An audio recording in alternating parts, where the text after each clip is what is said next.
you all familiar with a disease called facial arteriovenous malformation? I was born with this condition, causing a large bump to form at the center of my face. This is a congenital disease where arteries and veins, which normally have different roles, somehow become connected, allowing blood to flow between them and resulting in a large blood clot in that area. From a young age, I underwent numerous surgeries, each one causing further distortion of my face. And during my school years, particularly in elementary school, I was terribly teased by the boys in my class. This facial disorder, impossible to hide no matter how hard I tried, led to severe self-consciousness. I honestly thought I would end my life without ever experiencing love or marriage, believing there would be no one who could love someone with such an ugly appearance. I seriously thought so, at least until I met him. I, Sophia, was a hopelessly negative person, lacking self-confidence, and recognized by others as such. Although I was somewhat influenced by what people said about my disease, the existence of my family, especially my sister, was what really exasperated my complex. You see, my sister Mia has beautiful double-fold eyelids, long lashes, a perfectly shaped nose. She's as pretty as a doll and is often complimented. My parents were extremely proud of her and frequently gifted her new clothes, shoes, and hair accessories. In contrast, my ugliness, a product of my disease, was treated as if I didn't exist. They'd say, "It'd be pitiful for Mia to be seen as siblings with such an ugly sister." For this reason, my parents did not want me to spend much time with my sister. However, Mia didn't care about my disease at all. She treated me normally, even giving me the toys and hair accessories she'd received, and defending me against those who made comments about my face. She was always there for me. While I love and cherish her for being such a saving grace in my life, my parents' love was always directed at her. They showed no interest in time. And for instance, even if Mia got grades in the 70s, they would compliment her. "Getting this high is incredible! Our Mia is not only pretty, but also good at studying. We're truly proud of her." But no matter how well I did on a test, they would always dismiss it with, "You know, being good at studying isn't enough to get you through life. In this world, even if you're not very smart, you can get by if you're attractive and pleasant. Since you're not good looking, I think you're going to have a hard life." When I found a pretty dress I liked, they'd say, "It might look good on Mia, but it wouldn't suit your face. You'll just become a laughingstock, so you better not wear it." When I showed interest in makeup and bought a magazine with my own allowance, they'd tell me, "Makeup can't cover up to your level. It's a waste of time." They kept comparing me to Mia, and every single thing I did was denied, and I lost confidence, more and more. Mia often protested against my parents' attitude towards me, but that just made things worse. That's when I realized there really is no place for me in this family. And it's not like I had a place at school either. I was teased by the boys in my class with nicknames like Monster or Face Weapon, and there were times when I was avoided because people said they might catch my disease if they touched me. Even in middle school, although the treatment wasn't as harsh, there were still boys who would grimace just by me being next to them. And while no one would say anything to me directly, I would often hear whispers about me. But what hurt the most was being made the subject of a punishment game. There used to be a game where the person who lost had to confess their feelings to someone in the class, and I was often the target of that punishment game. Of course, I knew they were only confessing because they had lost a game, so I politely declined. But then they'd go around saying, "I got rejected by that monster girl!" And I was yelled at by one of the boys I had turned down, saying, "Don't get all high and mighty just because it's a punishment game, ugly." At the time, it seemed so selfish and unfair to me, but I was convinced that my face was a sin. I thought I was causing discomfort to others just by being there. I was filled with guilt. During my years in elementary and middle school, I had no good memories of boys at all. But there was once, just once, when I fell in love with a boy in my class. This happened in my sophomore year of high school. A boy from my class, whom I happened to be seated with after the classes were shuffled, would treat me like any other person, without making fun of or avoiding my face. He would greet me with a good morning, every day as our seats were adjacent. I knew full well that he didn't have any feelings for me, but his single greeting brought me so much joy in the face of constant ridicule and avoidance that I naturally began to like him.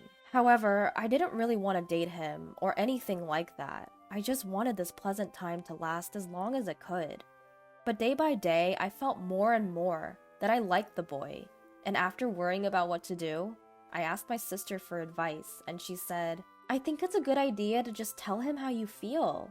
After much deliberation, I decided to tell him how I felt. So I left a letter expressing my feelings in his desk.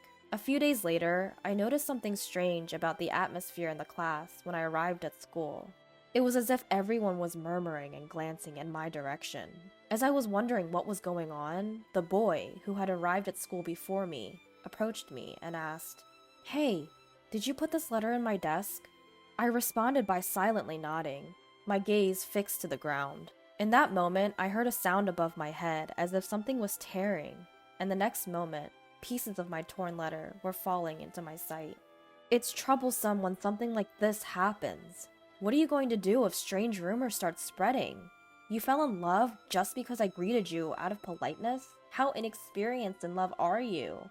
I didn't mean anything by it. If I gave you the wrong impression, I'm sorry. He said this, and for some reason, the class erupted in applause and cheers. And I heard comments like, "Wow, you've got guts," and "That's a bit sad, isn't it?" After that, my memory is a blur, and the next thing I knew, I was at home. But I don't remember anything about the journey. All I can remember is the feeling of guilt and despair. After that incident, I couldn't bring myself to go to school anymore, and I stopped attending. When my parents heard about what happened, instead of being on my side, they said, "His reaction was justified. You caused trouble, so you should apologize." Eventually, they began to scold me for not going to school for such a trivial reason, and tried to force me to go, but I just couldn't get myself to move. In the end, I dropped out of high school and became a recluse. After I became a shut-in, my older sister was worried and repeatedly tried to communicate with me. In contrast, our parents would either verbally abuse me in front of my room every morning or forcefully enter my room to berate me directly. They'd hurl insults such as, "We never should have had you," or "You're such a disgrace," causing me to despair every day, wondering why I even existed. Apparently, my sister noticed my situation and consulted our grandparents on our mother's side. The following day, they came to hear my story, and after learning about the events at school and our parents' subsequent reactions, they were furious. They scolded our parents, saying, "We will take care of her," and came to my rescue. My grandparents did not abandon me, even though I was in a state of despair. They faced me directly, and with their support, along with my sisters, I gradually started to recover. Although it was only my desire to end my life that had quieted down.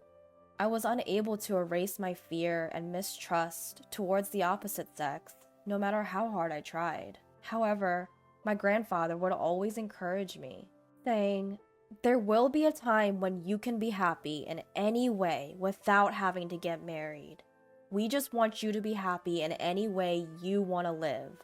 So forget about the guy who said terrible things to you. It's a waste of time to keep remembering such a person. We may not have much time left, but you still have many futures ahead of you."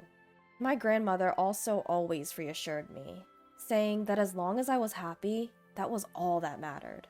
She would often compliment me, saying things like, "Your skin is so glowing, it makes me jealous," or "Your eyes are as beautiful as jewels." My sister would also visit our grandparents' house and spend time chatting with me. We'd read magazines together, discuss cute cosmetics, and generally enjoy our time. After living like this for about 3 years, I began to feel motivated to do something. I decided to start studying again to get my high school equivalency diploma, which I eventually acquired. Afterwards, I started looking for work I could do from home, and slowly started to earn income. The income was less than what others made working outside, but considering the days when I had shut myself in and was in a state of despair, I felt that I had grown quite a bit. However, I was still scared of comments about my appearance, so I couldn't go outside. This was how I was living at my grandparents' house, when my parents suddenly showed up one day. They hadn't even bothered to make a single phone call since I moved to my grandparents' house, but they stormed in, saying they had something to discuss with me. They announced, "There's a marriage proposal for you. The prospective groom is the son of a medical foundation representative. Apparently, he also has some issues and has a hard time finding a spouse. So the focus has now turned to you. But isn't this great? He's rich and he's willing to take someone like you who's been a burden on society." I was taken aback by this sudden turn of events, but my grandparents stepped in to help. They argued that it was unreasonable to make decisions without considering my feelings. My father, who seemed to speak convincingly, responded, "This might be the last chance for her. She's had so many painful experiences because of her appearance. Why not consider this as a chance for happiness?" The face of the man in the marriage document was mostly hidden by his bangs and wasn't clear, but I could make out his plump physique and the contours of his face. I understood instantly that he was probably also being forced into marriage to get rid of some problem. Or maybe he was an extreme eccentric who liked unusual things. But even if I rejected the proposal here, it seemed like the negotiations with the other family were already in progress. They seemed like a wealthy family, and my parents would undoubtedly try to force me into the marriage. If I ran away from this, it could potentially have negative repercussions on my grandparents. For the sake of my grandparents who had protected me from that day until now, I made up my mind. I understand. I will accept this proposal. Upon hearing these words, my grandparents' eyes widened. They embraced me and tried to persuade me numerous times. "You don't have to go along with such a ridiculous proposition." However, I told them through tears, "Grandma, Grandpa, until that day, I had lost all hope in life. But because you were by my side, I was able to enjoy living until now. I can't thank you enough, but I don't want to cause any more trouble, so I've decided to accept this marriage proposal. Maybe, like Dad said, this is my last chance." My grandparents cried soundlessly and hugged me tightly. And then a few days later, I had to meet with the man from the proposal and his parents. I hadn't expected that this meeting would change my fate at all. The prospective groom, a man named Matthew, was hunched over and always looking down. His face was mostly hidden by his hair, and his skin seemed to be rough in places. His voice was so quiet that I sometimes couldn't understand what he was saying. Matthew barely glanced at my face throughout our meeting and only answered questions in short, clipped sentences. I wondered, is this man going to be my husband? He can't even hold a basic conversation. However, I was in no position to complain. Both sets of parents seemed not only enthusiastic about the marriage, but acted as if it was already decided. I felt comfortable, but I didn't feel like I could say no. Eventually, the marriage arrangement was agreed upon. Sure enough, as the son of a wealthy family, a luxurious high-rise apartment was provided as our new home, furnished with high-end branded appliances and furniture. However, our conversations didn't flow well. It was almost like he couldn't see me. He was so silent. However, being constantly silent was also stressful, so I tried to find a conversation topic. "Why did you accept this marriage proposal, Matthew?" Upon asking this, he surprisingly began to take off his long-sleeved shirt. Confused by his sudden action and in a state of panic, I saw that his skin was red and appeared inflamed. He explained, "I suffer from a skin disease called psoriasis. It doesn't transfer from touch, so please don't worry. But because of its appearance, I've reached this point without any romantic experiences. There were even rumors that I had an STD, which is impossible. Moreover, my appearance is so unattractive that even my parents don't want to involve themselves with me. They probably brought up this marriage to get rid of me. I'm sorry for involving you in my circumstances." After explaining, he redressed and bowed deeply to me. I saw a glimpse of inflammation at his hairline, and I understood that he was growing his bangs long to hide it.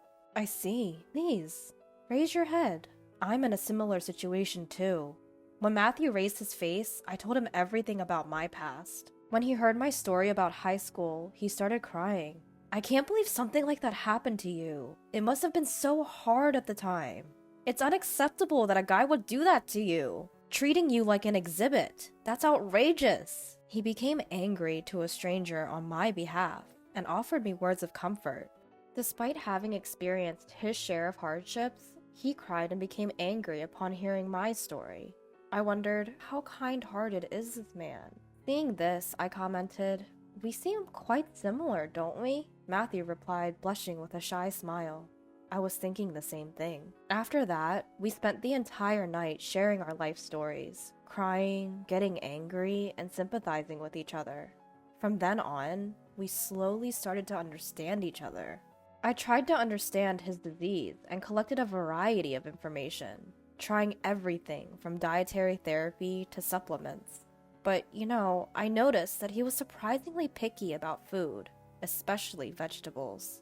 So I tried different seasonings and cooking methods and made various arrangements so that he could eat more easily. Then perhaps, finding the taste to his liking, he began to enjoy his meals, saying they were delicious. He began to improve his constitution, little by little, by taking in nutrients through meals and taking medication. Also, to reduce stress, we started doing things like yoga and having lots of conversations, and I saw Matthew's smile slowly increase. Matthew never made a nasty comment about my face, but rather, he repeatedly praised me, saying, "Cute," while blushing. Just once when I asked him, "Don't you dislike my face?" he told me, "Not at all. It's part of your character, and I think it's cute. And you've managed to stand up on your own despite going through tough times. I don't think there's another woman who's as strong and wonderful as you." His words gave me a profound sense of comfort. Over the following few years, we carried out a plan to improve Matthew's physical condition. As a result, his skin inflammation calmed down a bit, and the inflammation at his hairline became less noticeable. Moreover, thanks to his disciplined lifestyle, he lost weight and turned into a slim and smart-looking Matthew. I couldn't help but fall in love with him all over again. When he tidied up his obstructive bangs, it suited him very well. Matthew, who had been shy about his skin condition until now, said, "I can't show Sophia an unsightly figure." He became more confident, and the impression of the people at his office slowly changed for the better. Apparently, he hadn't told anyone about his disease, assuming they wouldn't understand. When he finally opened up about it, he was surprised that everyone accepted him. They even told him, "Why didn't you tell us? Trust us more." One day, while we were spending such days, Matthew suddenly said, "Hey, do you want to have a wedding ceremony?" Even though I had become a bit more positive since marrying him, I was still afraid of appearing in front of a large crowd. When I hesitated, he said, "If you really hate the idea, of course we don't have to. But I thought it would be a good way to express our gratitude to the people at my company who helped me. But the fact that I can even think like this is all thanks to you, Sophia. The old me would have thought that a wedding ceremony was impossible because I didn't want my dirty skin to be seen. But thanks to your cooperation, my symptoms have calmed down. So I think I can face forward more than before." His gentle words moved me, and after a lot of soul searching, I decided that I wanted to take a step forward and agreed to have a wedding ceremony.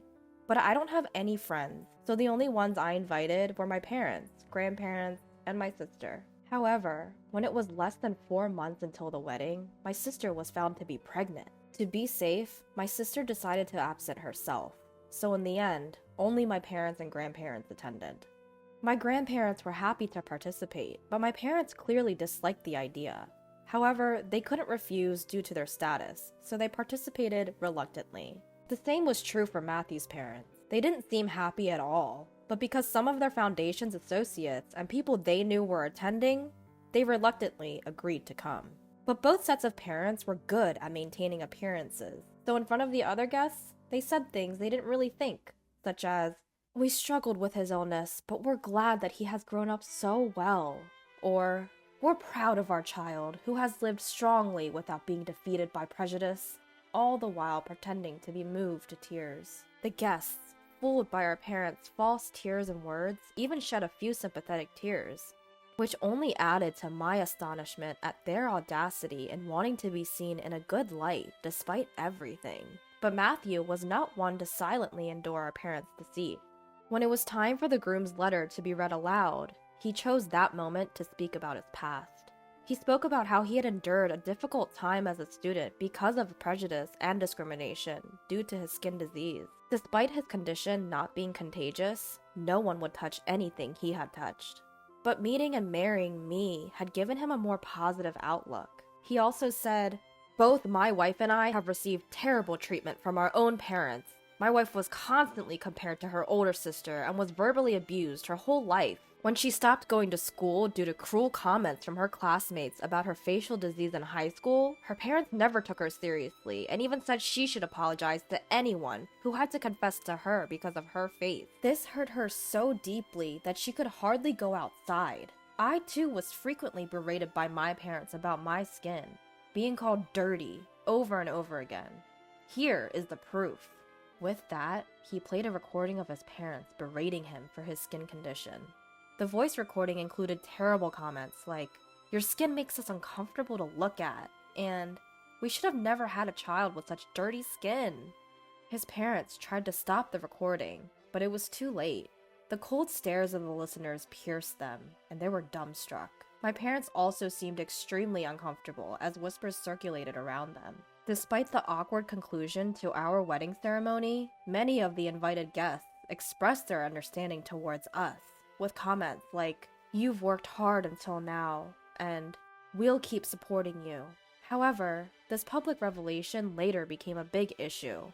It turned out that Matthew's parents headed a non-profit organization dedicated to supporting disabled individuals, based on the principle of creating a society where people with disabilities can live easily. The revelation that they had been cruel to their own child who suffered from a skin disease became a problem. Eventually, the criticism and opposition from those around them didn't stop, and they were forced to step down from their leadership positions in the organization.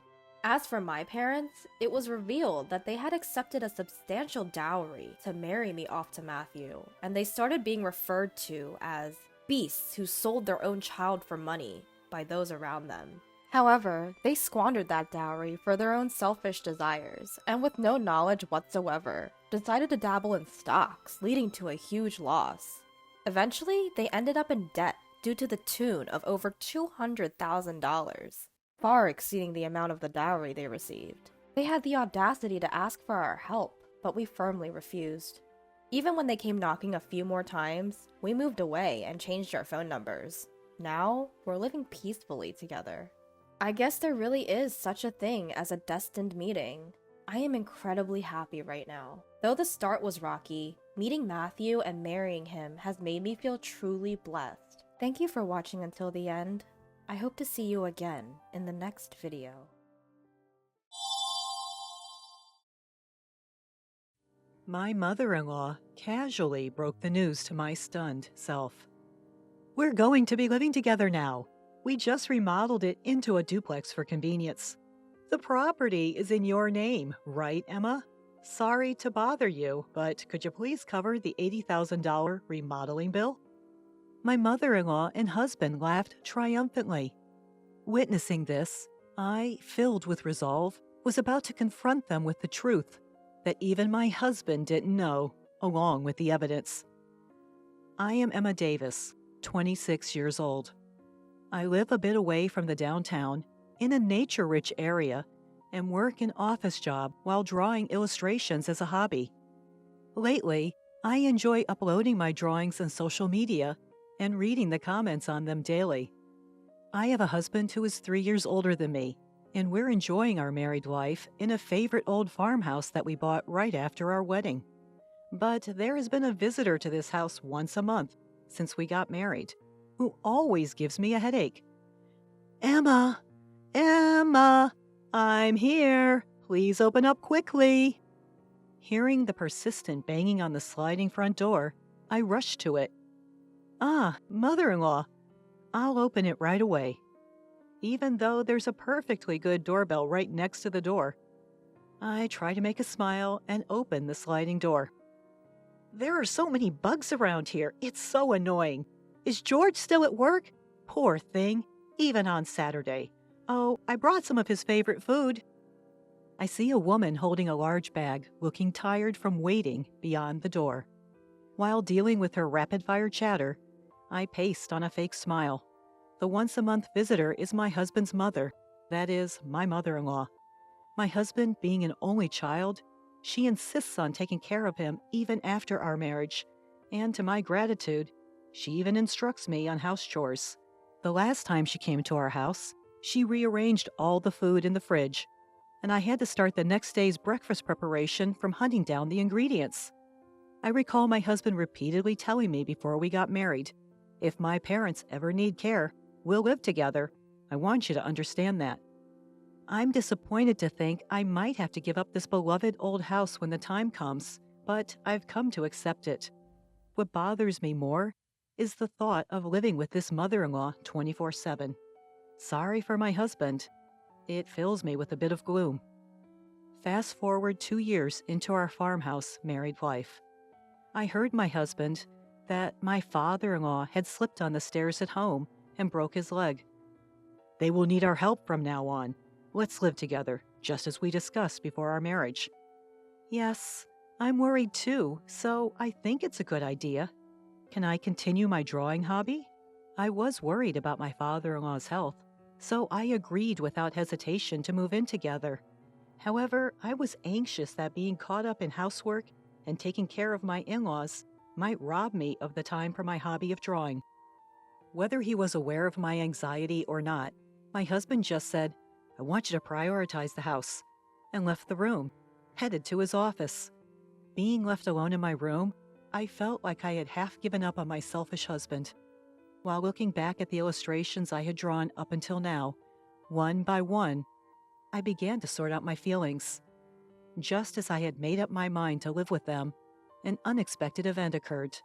While I was working as usual at my workplace, I suddenly felt numbness in my hands and feet and was instantly overwhelmed by intense dizziness and collapsed. Thanks to a colleague who immediately called an ambulance, my life was not in danger, but it turned out to be a stroke at a young age after medical examination.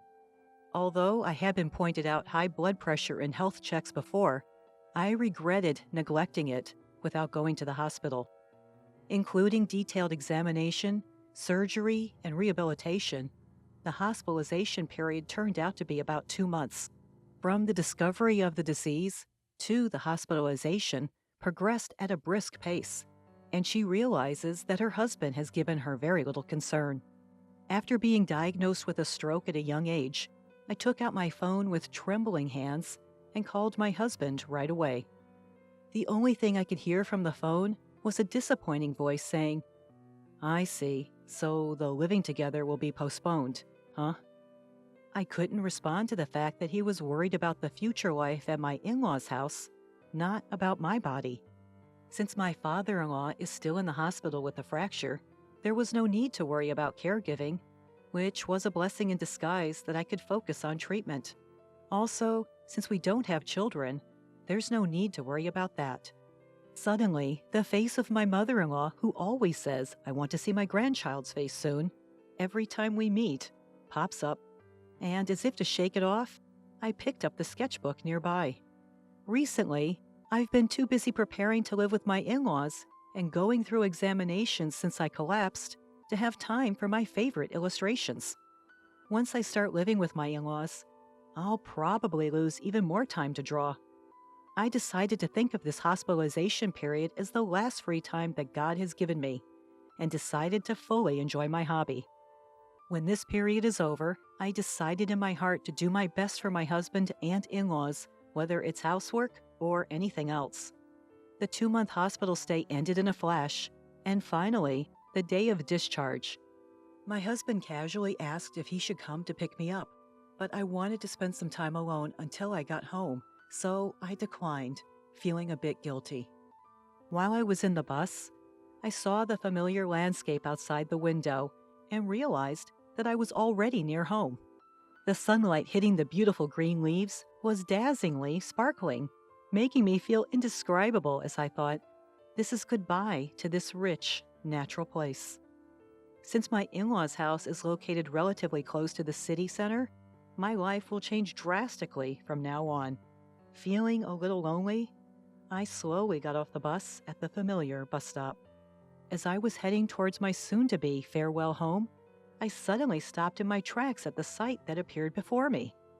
There was supposed to be my favorite old private house here, but instead, there was a house I had never seen before.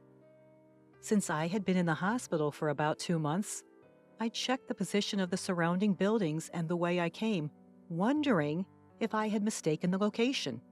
But it was not a mistake after all. There's no use wandering around, so I timidly pressed the intercom of the house. Then a familiar voice said, "Yes."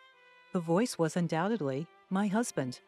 Still feeling confused, I quietly answered, "It's Michelle," to the intercom. The front door creaked open, and my husband, in his casual attire, came out.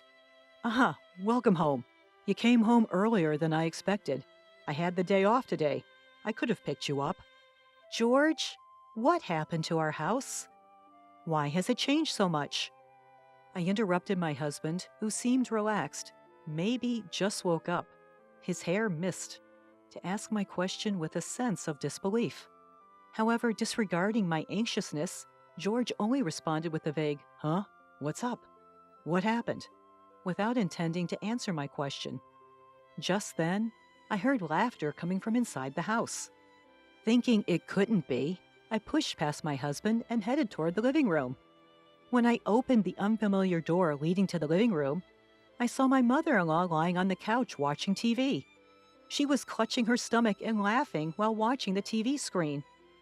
"Why is my mother-in-law in this house?"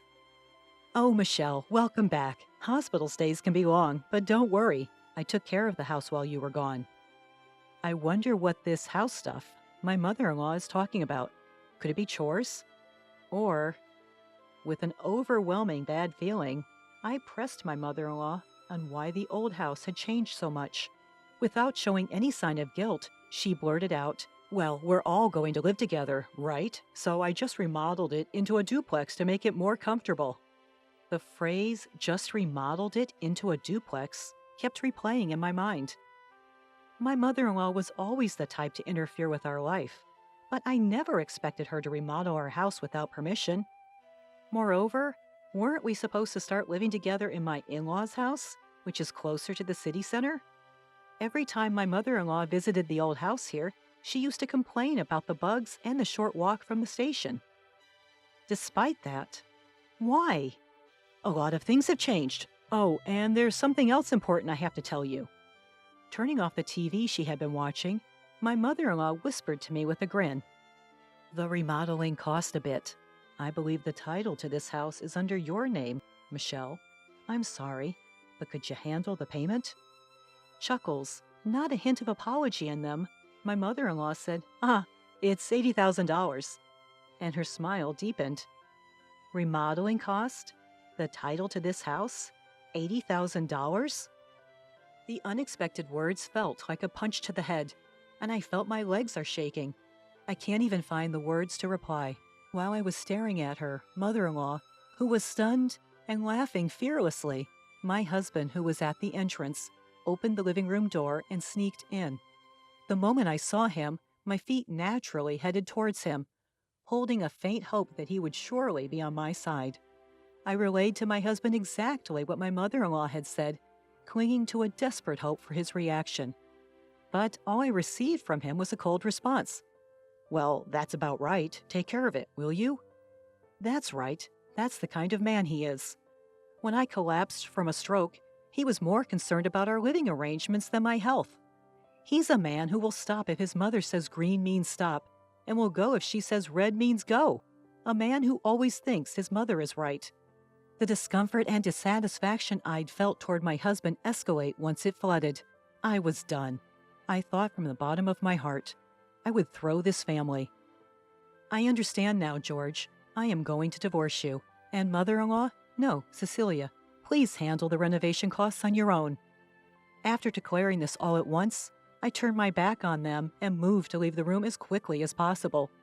But it seemed they weren't going to let me go so easily. "I've been losing interest in you anyway, so it's no big deal. But remember, this house is in your name, Emma, so you have a responsibility to pay."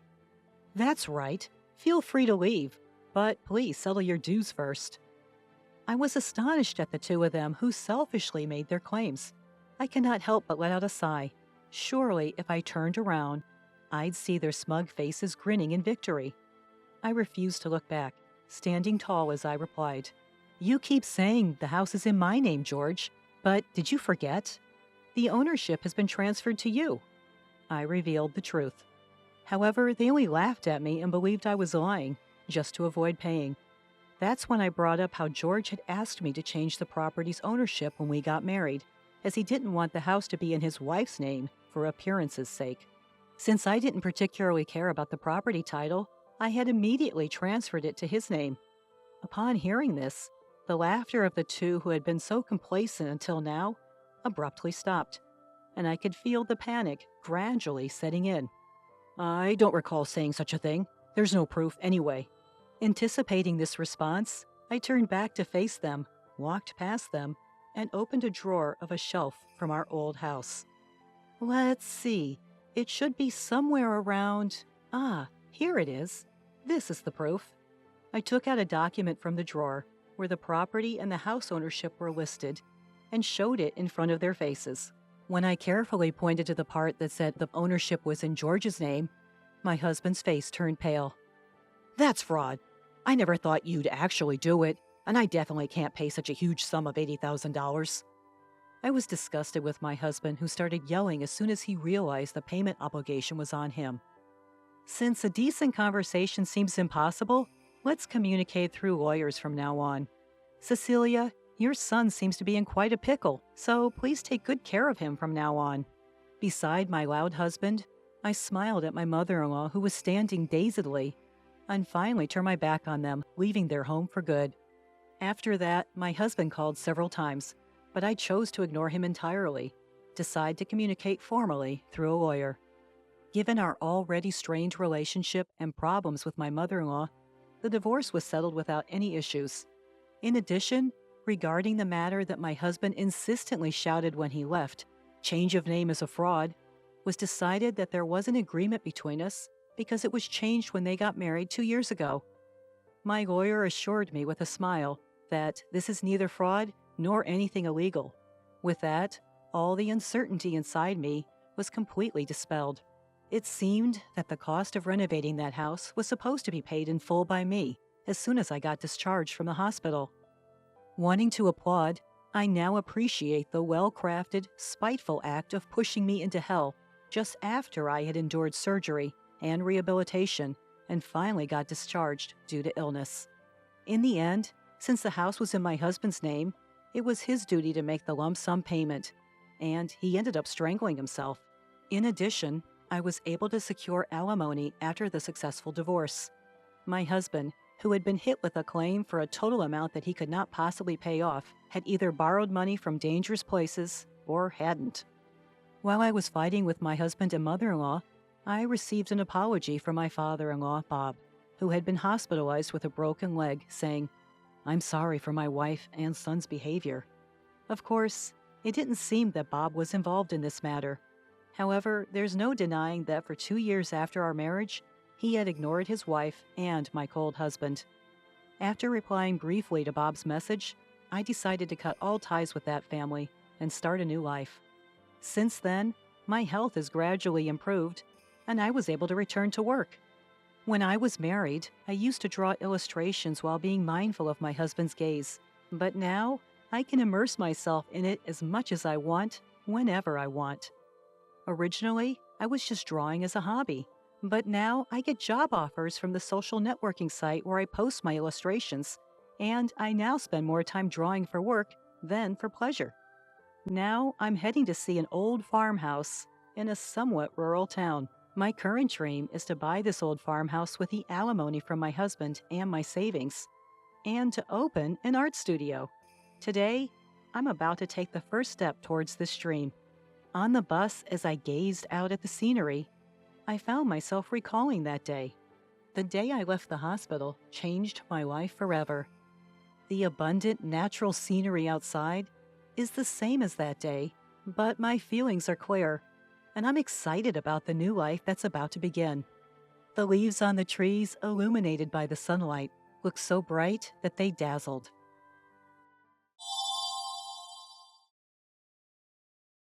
I don't plan on relying on someone who hasn't even gotten married past 30. Acting all high and mighty with that chump change, I couldn't help but be shocked by the first words directed at me from the woman who was supposed to become my sister-in-law. My brother, with an even more malicious grin, turned to me. "Sis, just go home already. Please don't forget to leave your gift, though." The two of them laughed at me together. I felt something close to hatred towards my brother, but the next words he said made me lose even that emotion. "Well, it doesn't really matter if we have your gift or not. All our relatives love me, and they're probably giving us a lot of money. Mom likes me more than you too, so she might even give me all of her property." "Hey, that makes it sound like you're just using them for money." "Well, it can't be helped. They're a good source of income." I never thought my brother could be such a terrible person. I was foolish for being considerate of these people. Despite it being our first reunion in a long time, my brother hasn't changed a bit since the old days. If anything, his terrible personality has only worsened, and I couldn't stand it anymore. I reached my limit and left the waiting room while the two of them laughed together. My name is Emma. I'm 32 years old. I work for a foreign cosmetics company. After graduating from college, I worked for another company, but I was lucky enough to be headhunted by my current company and changed jobs. The people I work with are ambitious, and I work tirelessly every day while receiving constant motivation. As a result, I now hold the position of department head. Ever since I started working at this company, they have recognized my worth. Every day has been enjoyable. Of course, there are times when I struggle with work, but the sense of accomplishment after overcoming those challenges is something I can't experience anywhere else. I've never been one to spend my days thinking about how much fun I'm having every day, especially before going to college. My days were very stifling. I have a younger brother, Nate, who is 5 years younger than me. Ever since Nate was born, my mom has been completely devoted to him. She loves him so much that I became less important to her. As a young child, I couldn't find anything to fill the loneliness of not being cared for by my mom. The more my dad and relatives tried to pay attention to me, the more I missed my mom. On the other hand, Nate was the first boy born in our family in a long time. He was also the type to easily get spoiled by anyone. So before long, our relatives stopped caring about me and only doted on my brother. To make matters worse, I have a strong sense of justice and hate wrongdoing. Not many people find a child who points out problems so cutely. Because of this, I became more and more distant from my relatives. The worst part was Nate's personality. Having been pampered by my mom and relatives, Nate grew into someone who couldn't be satisfied unless he was the center of attention, and knew exactly how to behave to get it. You could say he was skillful and good at getting by in life, but you could also say he was manipulative. I couldn't get along well with such a brother. Nate often got into fights, and my mom always defended him. I started to lose my sense of purpose. Not just my mom, but my relatives also started favoring Nate, and I began to feel uncomfortable whenever our family gathered. Seeing me like this, Nate would say, "Why don't you go to the other room, sis?" He had a smiling face, but he was giving me a look that didn't allow any objections. At that time, Nate was in the first grade of elementary school. If something bothered him, he wouldn't hesitate to lie and make me look like the bad guy. I had long lost my position as the older sister. When my brother said that, I had no choice but to leave. But what hurt more than being treated like an intruder by my brother was the way my mother and relatives acted. When my father noticed I was gone and asked, "Where's Emma?" the relatives just shook their heads, and my mother said, "I don't know." Then Nate jumped in. "Speaking of which, the other day," my mother and the relatives listened with great interest to his story, as if I never existed. It was so heartbreaking. Nothing changed, even when I wasn't around. At times like that, only my father's sister, Aunt Ava, worried about me. "Here you are. Don't you want to go back to the others? Or do you not want to?" As I cried quietly, sad and frustrated, my aunt sat down next to me without me noticing. She gently stroked my back as I buried my face in her lap. When I couldn't say anything, my aunt began to speak softly. I kind of understand how you feel, Emma. Maybe it's because I'm an older sister, too. Ever since my brother was born, he was the one who got all the attention. And you know how our relatives are, mostly women, right? So they really spoil the boys. I always thought it was unfair. You too, Aunt Ava? I was surprised. My aunt was always cheerful and in charge at family gatherings, and I never would have thought she felt that way. My aunt smiled gently in response to my question. Yes, when I was a kid, I was so jealous of my brother all the time. But he wasn't very talkative, so he wasn't always the center of attention like Nate. I think you must be feeling much worse than I did. Aunt Ava said this while gently stroking my head.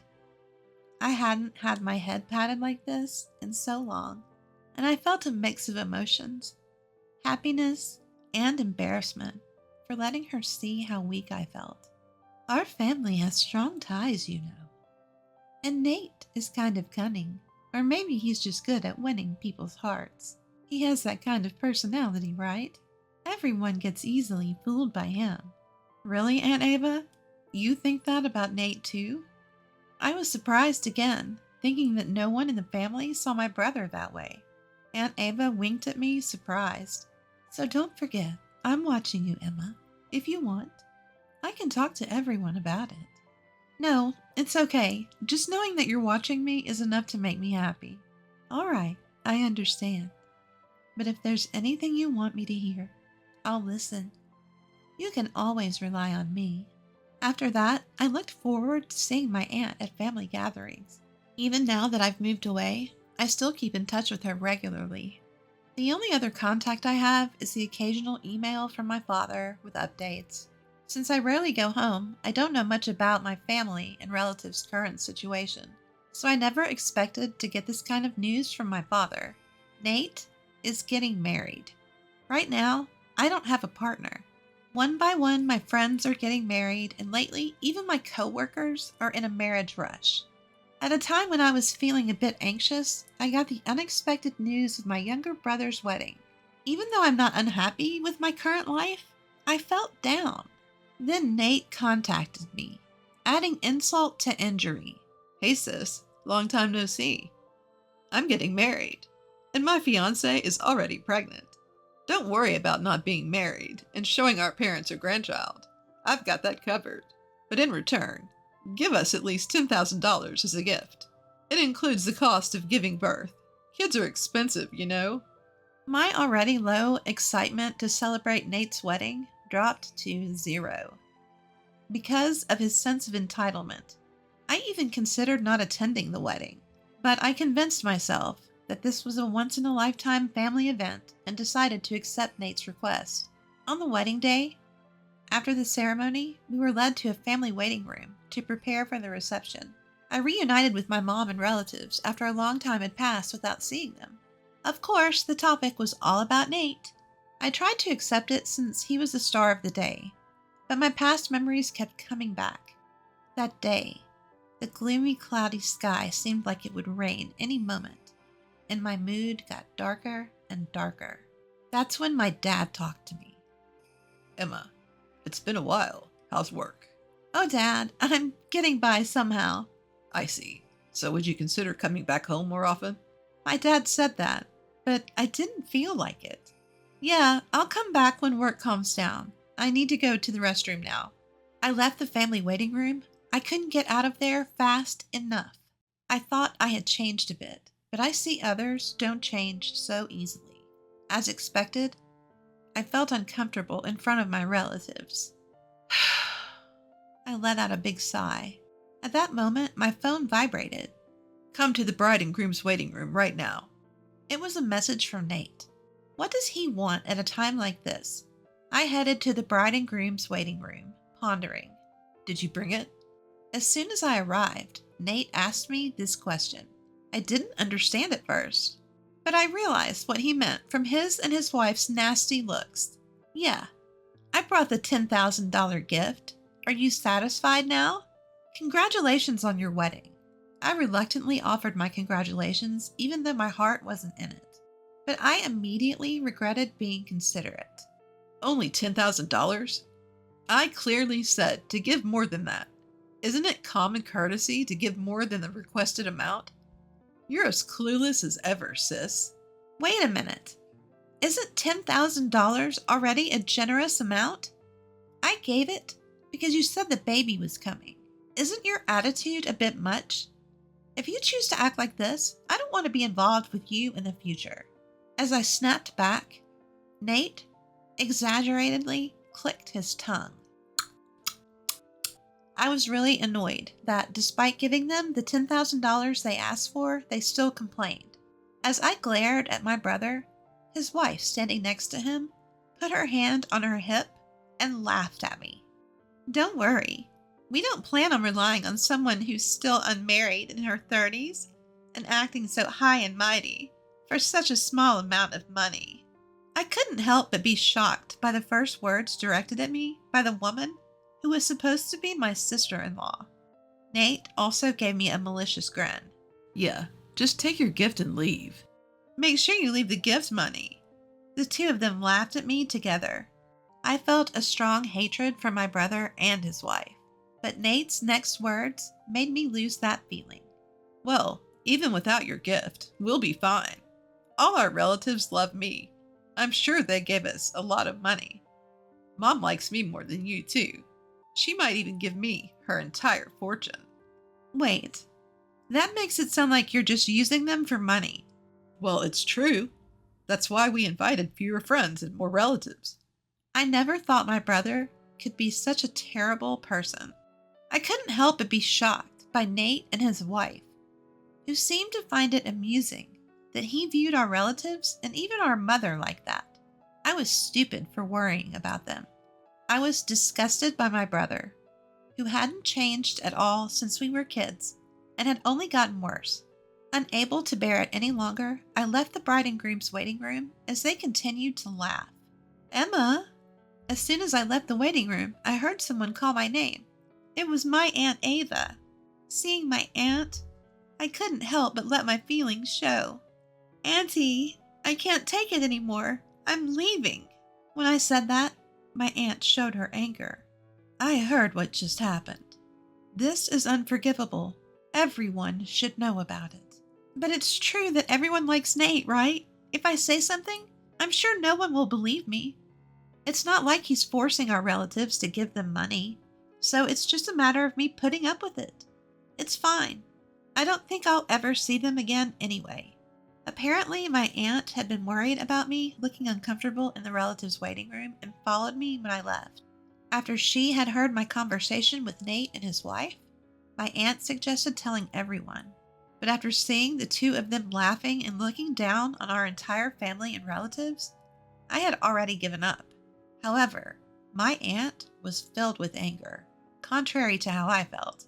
You don't have to put up with it anymore, Emma. I never thought Nate would go this far. There's still time. Let's confront them together and reveal everything. If anyone still supports Nate after that, then they can be their source of money or whatever else they want. Encouraged by my aunt's words, I decided to face the situation and returned to the family room with her. Surprisingly, my mother's brother, Uncle John, believed my story right away. Actually, there have been some bad rumors about him at the company. I didn't want to doubt my nephew, and I thought it was natural for the business to have some bad times. But after hearing Emma's story, it all makes sense. I guess I was only considered valuable as long as I was paying him. Uncle John runs a company, and Nate works there. It seems Nate has been taking advantage of his position as the president's nephew and doing whatever he pleases. Because Uncle John is the company's president, our relatives respect him. When he acknowledged my story, everyone started to believe me one by one. There's no way Nate could be like that. My mother, who had been adamant until the end, gradually grew suspicious, not only because of me, but also because my aunt had talked about Nate.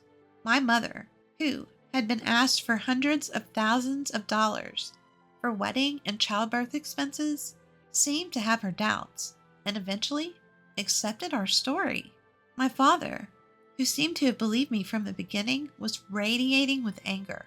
At that moment, when all the relatives finally listened to me and my aunt, my father spoke up. I'm sorry for our son. We must have raised him wrong. Let's all go home today. He doesn't deserve to be celebrated. With those words from my father, my mother and all the relatives decided not to attend the wedding reception. My parents hurriedly left the family room to explain the situation to the other guests. As we waited at the shuttle bus stop, the people who were supposed to attend the wedding started to arrive. At the end of the crowd, I could see my parents. My father gave me a strong nod when he saw me. I'm sure all the guests had decided not to attend. Thank you for believing in me. I tried to convey that to my father, but as I approached him, he was yelling into his cell phone. Who would celebrate someone like you, who repays kindness with malice? The person on the phone must be Nate. It was the first time I had seen my father so openly angry. I heard from Aunt Ava, Nate. It seems you've been calling our family and relatives a bunch of gold diggers. How could you say that after all they've done for you? We have no intention of celebrating you anymore. We're going home today. My father hung up the phone and apologized to me for all the hard times I had gone through. As soon as we got on the bus, Nate called me. Emma and Aunt Ava turned everyone against us and spread rumors. Now nobody's left at the venue. I calmly responded to Nate, who was panicking and raising his voice. Your Aunt Ava heard you guys making fun of the family. She joined in the conversation, so everyone believed us. Can you stop saying I spread rumors? I just told the truth. It's the same thing. What are you going to do about it? And I don't know. We're already on the bus. Don't say that. Are all of them on the bus too? If so, please convince them to come back with you. At first, Nate was confident, but now his voice sounds like he's about to cry, realizing the situation is bad. But I didn't feel like forgiving him at all. You just want the gift money, don't you? That's not my intention. Either way, we're not coming back, so goodbye. I'll cut ties with you after this. Wait, sis. I heard my brother's desperate voice from the phone, but I hung up without caring. After that, cell phones started ringing, one after another on the bus. It must have been my brother and his wife calling, but no one answered the calls from someone who saw their family and relatives as cash cows. In the end, my brother and his wife couldn't get any gift money from the attendees, not just me, our parents and relatives. They seemed to have planned to pay for the wedding with the gift money and ended up in a lot of debt. Not only me, but our parents and relatives were contacted for help, but no one was willing to help Nate anymore. On top of that, they lost contact with the few friends they had invited. The punishment for my brother was far from over. Our uncle fired Nate. He probably couldn't bring himself to defend my brother, who had been performing poorly and had a bad reputation. His wife had already quit her job for marriage, and even though they were in debt, I'm pregnant. She didn't seem to want to work. In the end, they had no money, constant fights, and decided to divorce before the baby was born. After giving birth, his wife tried to make money working at night, but her bad personality held her back, and she could barely pay off the debt. My brother couldn't find another job and got stuck in a cycle of borrowing more money to pay off his debts. He seemed to have come back home for help several times, but both our father and mother rejected him. On the other hand, I've been going back to my parents' house more often since Nate's wedding. I've been attending family gatherings, and I don't feel uncomfortable anymore. As a result, I feel like I have more room in my heart and can see things from a much broader perspective. I've become more flexible in dealing with work accidents and requests, and my colleagues, subordinates, and bosses have praised the change in atmosphere. And just the other day, I was invited to dinner by a salesperson from a company we've been dealing with for a while. I feel a little excited about the long-awaited signs of spring.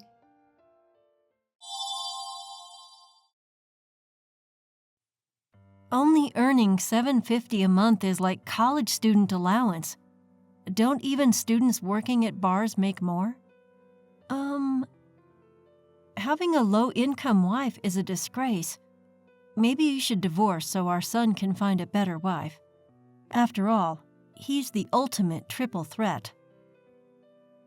My mother-in-law keeps making snide comments after seeing a pay stub. But it's not actually my pay stub. My name is Amanda. I'm a 32-year-old nurse. I've been married to John for 5 years. We met at a college club, started dating, and got married.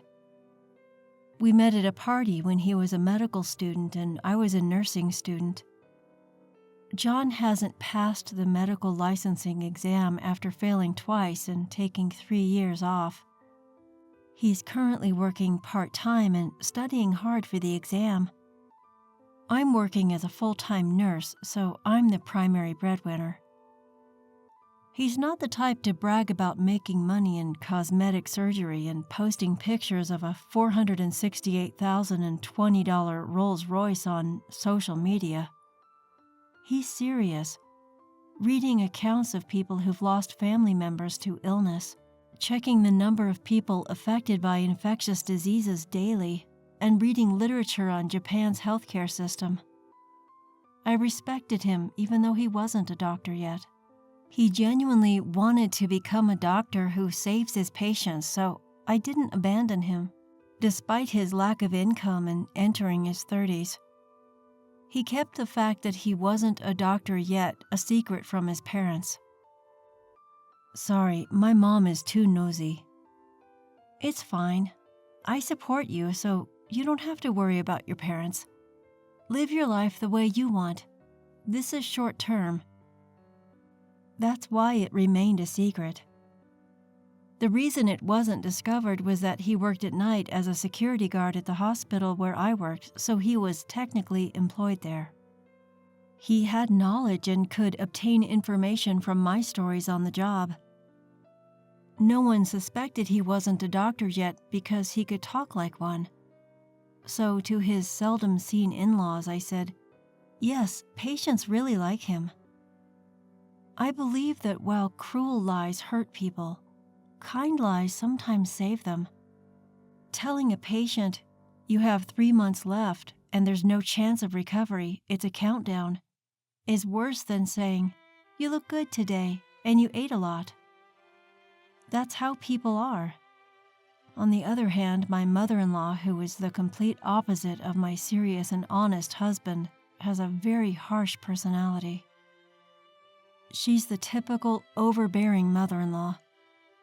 She looks down on me for being a mere nurse, married to her son, the doctor. There must have been so many better options, like a beautiful doctor in dermatology. I always apologize and bow my head when she talks like that. I wholeheartedly support him in his pursuit of becoming a doctor, but at this point, he's just a high school graduate with extensive medical knowledge working part-time. He's not even a medical intern. But my husband is genuinely grateful to me, saying, "Thank you for everything, always." So I silently supported him. In fact, I'm also very busy with work. Our combined income was barely enough to make ends meet, but it couldn't be helped. I didn't care much about money as I entered this world because I genuinely admired Florence Nightingale. Currently, I'm a nurse in internal medicine, the most demanding field in terms of workload. The thought of wanting money hasn't even crossed my mind. As long as we can live, eat, and stay healthy, that's enough. Isn't that ultimately what life's about? Despite the fact that I'm supporting my husband's living expenses and tuition, my mother-in-law goes around the neighborhood saying, "My son is a doctor and earns well." In the first place, if he were a serious doctor, he wouldn't want his mother to brag about his income, good or bad. But my mother-in-law doesn't care and only talks about money, money, money. As her son, he has no choice but to silently endure it. She is completely unaware that he is actually working as a security guard in uniform at the hospital instead of walking briskly in a white coat like she brags about. Even if he were walking briskly in a white coat, it's not something to brag about and gossip. I understand the feeling, but it should be restrained. I was worried that my husband's mental state might be affected and he might fail the medical licensing exam because he's barely hanging on to becoming a doctor. If he ends up spending his entire life as a security guard after sticking it out for this long, it would be a shame. Moreover, to put it mildly, his personality is well suited for a doctor. His only weakness seems to be his kindness. That's why my mother-in-law speculates and says things like, "My son makes $373,000 a year." For him, knowing that's false only adds more pressure. I once gently voiced my disapproval about it. I think it would be better for the patients if you didn't talk so much about his job because it might cause problems. After all, if you think about it from the opposite perspective, would you want to go to a doctor whose mother is constantly boasting about her son when you're sick? But my mother-in-law doesn't care. "Shut up. You're just a nurse. You should be grateful that you could marry a doctor. It's luckier than winning a $3 million lottery. Money can't buy status, you nursing school graduate." She spews such verbal abuse. Yes, I'm sorry. Thank you for allowing me to marry John. I respect him both as a doctor and as a person, so please, just leave him alone. You're so annoying. We can still make him divorce you and remarry now. It would be pitiful if our future grandchild inherits your low IQ blood. This is beyond harassment. It's close to a violation of human rights. But I kept quiet. Somehow, compared to saving a patient's life or a sense of mission in my work, my mother-in-law's sarcasm seemed very trivial. I didn't really take her seriously. But as those days continued, that day finally came. In fact, my in-laws' house is a 30-minute express train ride from our house, so we don't visit each other much. And I'm busy with work, so I wasn't around them much, which is why this lie has been working. However, I don't know if she was bored or just lost her patience, but my mother-in-law showed up at our house unannounced. What a cramped house. Why does my pride and joy of a son have to live in such a poor-looking house? Mother-in-law. Looking at the row of medical books, she narrowed her eyes and said, "Well, he is my son after all," and took a picture with her phone, but most of the books were for the national medical exam, so I was secretly nervous. Since this year's books were there, it would normally give away that he's still a student. My vital signs were in danger of betraying me, but I did my best to deceive her. "Mother-in-law, I'm sorry. We're both quite busy with work, so we haven't had time to find a bigger place, especially lately." I casually urged her to go home. But then she began going through my home of all things. "Hey, what's with these weird dishes? If you're a doctor, you should buy Wedgwood." "Yes, I'm sorry. They're from the dollar store." "What did you say? Dollar store? I'm throwing them away." "No, we couldn't afford luxuries because we were spending money on my husband's textbooks and tuition, so we cut costs on things like plates that didn't affect our simple meals. As long as we can serve food on them, it's fine. For now, passing the exam is the most important thing. My husband was, by chance, working as a security guard at the hospital at the time. It was a good thing he wasn't home. I didn't want to see him hurt, so I planned to get my mother-in-law to leave while he was at work. But she didn't stop rifling through our things. "I'm going to throw away these clothes that look like a student's. If you're a doctor, you should buy high-end branded clothes." My husband's favorite clothes were thrown away. And then, "What is this, a piece of junk watch? If you're a doctor, buy a luxury watch." She threw it away, seemingly unaware of the convenience of a smartwatch. The belongings of his that were being thrown away one after another were bought with that little money he had earned, and he would have preferred to be in a ward treating patients instead of standing outside, his pride in tatters. Still, he was working hard for the sake of his dreams and for the sweat he had shed. But there was no stopping her now. It's because he married a poor girl that you have a poor life, even though he's a doctor. It's a wonder you don't live in a tower mansion. Unbelievable. I was thinking of going shopping together and at least getting you to buy me a bag or something. Her statement was ultimately despicable. I had no choice but to point out that what my mother-in-law was expecting from my husband, student or not, was fundamentally different than how we really lived. I was a fellow medical professional.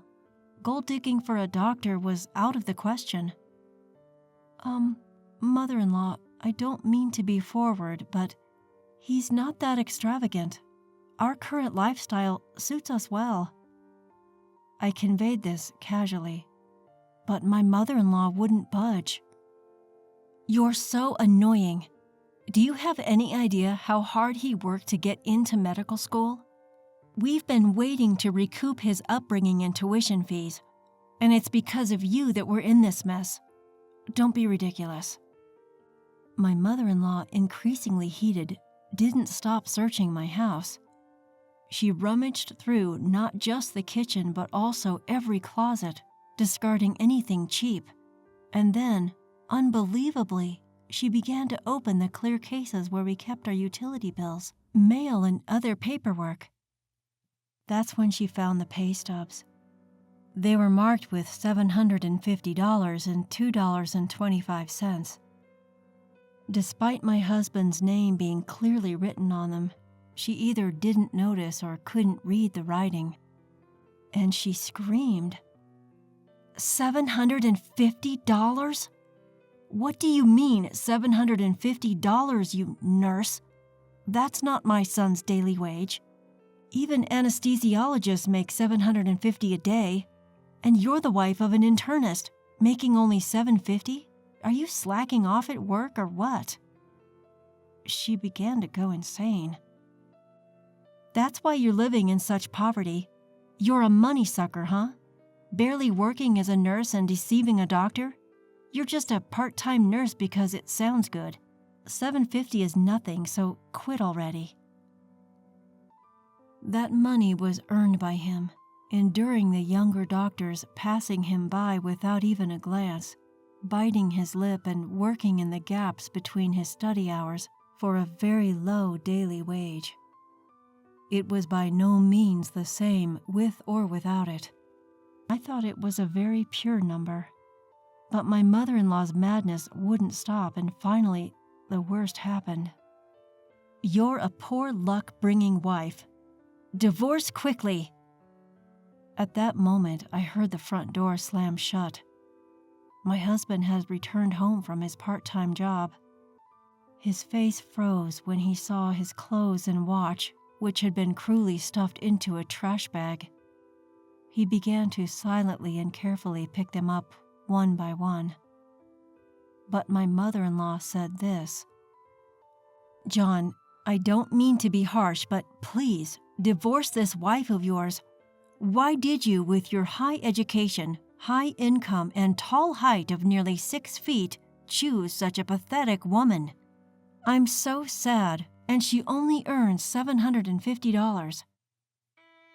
But my husband remained silent. I couldn't tell what he was thinking with his tightly pursed lips. My mother-in-law laughed and added, I'll bring the divorce papers for you. Leave this dusty room and this disinfectant-smelling woman behind and remarry a better woman. You're a doctor. Remarrying is a given. Oh. Then my husband slowly stood up and finally said, Mom, I've been keeping quiet about this, but I'm not a doctor yet. Huh? I'm sorry for hiding it, but I haven't passed the national exam yet. And about that $750. For some reason, my mother-in-law was so surprised that she turned to me for help. I don't understand what he's saying. This $750 payslip is yours, right? I decided there was no use hiding it anymore, and I replied, "No, it's not mine." My husband chimed in, "That's my salary from my part-time job." "That can't be! You're lying, right?" "I'm not lying. It's true. I'm not a doctor yet. I failed the national exam twice." My mother-in-law, shocked to find out her son was not a doctor yet, suddenly started acting strangely. She slipped on some newspaper ads she had scattered earlier while rummaging through our house and fell to the floor. "Help me!" She slid and fell, but managed not to hit her head by quickly putting her arm out. However, her right arm, the dominant one, broke with a loud snap. It was most definitely a fracture. My husband and I quickly treated her and took her to the hospital, where we guided her to the orthopedic department. But my husband said, "Mom, I'm sorry, but please don't come to our house anymore. And I don't want you to think of me as your son anymore." My mother-in-law was trembling from the shock of it all, but my husband continued, "I knew you were bragging about me, but I put up with it. I felt guilty for lying, but when you insulted the money I worked so hard to earn, that was too much. But I never would have guessed you weren't a doctor." "It doesn't matter if I'm a doctor or not. Do you think I'm studying just to say I earn $750 a day? I'm an adult, and it seems like we can't reconcile our differences in values, so let's cut ties." And so it seemed that my husband really decided to sever his ties with his mother. My mother-in-law, who had found her only purpose in life, boasting about her son, seemed to be completely disheartened. Nowadays, she stays cooped up in her house, apparently too embarrassed to face her neighbors. That same year, my husband successfully passed the medical licensing exam. Though he was a bit older, he started working as a newly minted resident physician and shone brightly, never forgetting to show kindness, such as offering tea to the security guards. Our days became very peaceful and happy. If she had just waited a few more months, my mother-in-law's dream would have come true, and she could have seen him in his white coat. It's really a pity, but she brought it upon herself.